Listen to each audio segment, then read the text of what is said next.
বাঘ হরিণকে খাবে।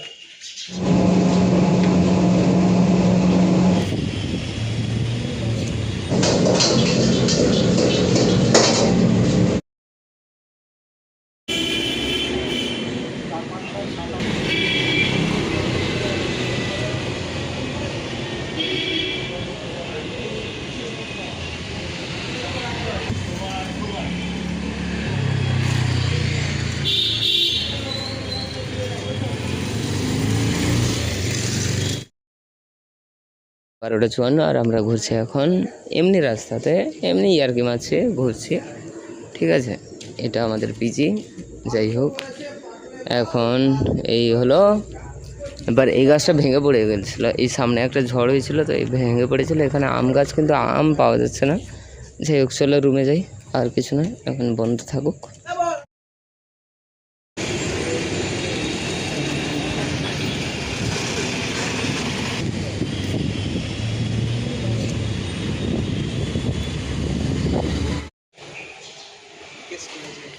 ওটাই তো বলছি, কি করা যাবে, কি আবার করা যাবে? এটা তো আয় নিয়ে যাবো এটাকে। এটাই তো জীব বৈচিত্র্য, বাঘ হরিণকে খাবে।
একটা হাসি, রক্ত রক্ত উপচে ওঠে মুখ থেকে, মুখ চেপে তবু জমে জমে মুখে দাঁত চেপে, দাঁত দিয়ে চিবাই ঘিট মারি মুখ চেপে, গন্ধ ওঠে, গন্ধ নাকে বাড়ে, নিঃশ্বাস আটকে জোরে শ্বাস, শরীরের বিরুদ্ধে কাশি ওঠে, মরছি মরছি, দেওয়াল ধরে হিচকি ওঠে, আটকে শ্বাস আটকে আটকে দম বন্ধতে, মাথা ঘোরে, দেওয়াল ছাড়ছে আছাড় মাটিতে, আধার আধার আধার, মাগো ভয় লাগছে, নাক মুখ চিটচিট, ধুকফুক ঘাম ঝরছে, হাত ধরো ভয় লাগছে, ও মাগো, ও বাবা, মাগো হাত ধরো, কেমন করছে, ধরো না, কেমন লাগছে আমাকে, হাত কাঁপছে, গা কাঁপছে, বুকে হাত, কেমন করছে, না না না, নয়, কোনো মতে নয় আজকে,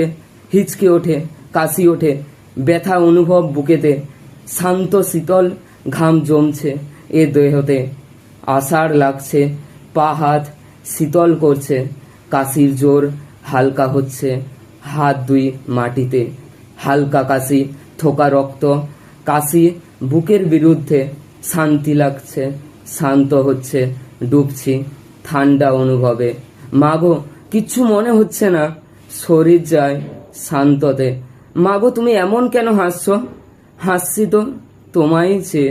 শেষ কবিতা। চলো একটা কবিতা বলছি। কবিতা তার ভালো লাগে না, কলমে সৌভিক বর। সে সরিয়ে নিচ্ছে নিজেকে একটু একটু খুশি মাখা দিন হতে, সুবাস মাখতে মাখতে এটা এখন বাড়ির পিছন দিকে, এঁঠো থালা হাতে নিয়ে তার আসা জোর জবরদস্তিতে, তবুও তার ভালো লাগে পুকুরের জলে হেল দিতে, নিজের মতো কথা বলে, কখনো বা বিরক্তিতে, খেজুর গাছে নাকি রস জমেছে, চাই একে একে মিষ্টতা নিতে, বোপা অচল হয়ে পরিবেশ আজ শান্ত গধূলিতে, সন্ধে হয়েছে, কাঠি জ্বলেছে, গন্ধ আসছে ভেতর হতে, তাও আসে নিয়ম মেনে, আগে পরে ঘাটে পা ধুতে, তবুও তার পায়ের হেলে পুকুর গোটা ঢেউ তরঙ্গে, গরম দিন বেড়ে চলেছে, পুকুরের জল তার ঘোলাটে লাগছে, আজকাল তার ঘটি ঘটি জল তোলা থাকে, মন চায় না তার এ পুকুরে পা ডোবাতে, ভালো লাগেও না তার পাড়ে বসে আনমনে বকবক করতে। নমস্কার। কবিতাটি লেখা হয়েছিল 23/5/2026 সম্ভবত। চলো।